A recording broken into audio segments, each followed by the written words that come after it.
finding yourself in, as a student in Manchester in 1976, just as the Sex Pistols burst on the scene, it was in some ways a kind of a lucky accident, but also you had to be looking for it.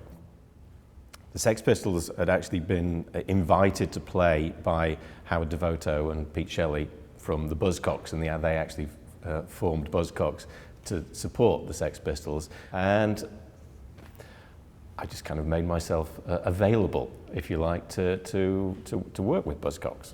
I found myself invited to design a poster that they could use just to advertise gigs. So I designed the poster, designed a logo that they could work with, printed the poster, and found myself working with them. You know, the object was to make yourself indispensable. You need me. Linda Sterling, yeah, and so of course she did the montage that we used on Orgasm Addict. So between the two of us, we put that sleeve together. I introduced the typography and the color scheme and if you like, the whole graphic framework. And we used, because Linda had been doing quite a lot of montages that subsequently were published in the Secret Public with John Savage. And that was just the one we chose to use, and because it seemed right for that particular song.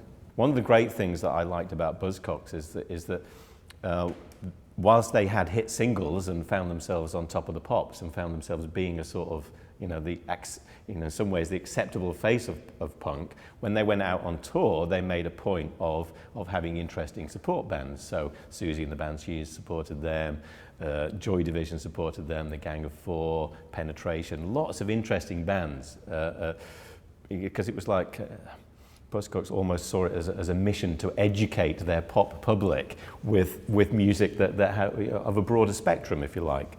And so Gang of Four were one of our favourite bands, and the manager of the Gang of Four, a guy called Rob Waugh, decided that he needed a proper job at one point, and he went to work with EMI and set up a new label. And I got a call from Rob one day saying, "We're just about to sign this band, they're going to be huge, come and see them." And that band turned out to be Duran Duran. So I was introduced to them just as EMI had signed them, and so got on well with the guys and started working with them, and that was it's a friendship that's gone on. I mean, I was texting Nick Rhodes only today, funnily enough.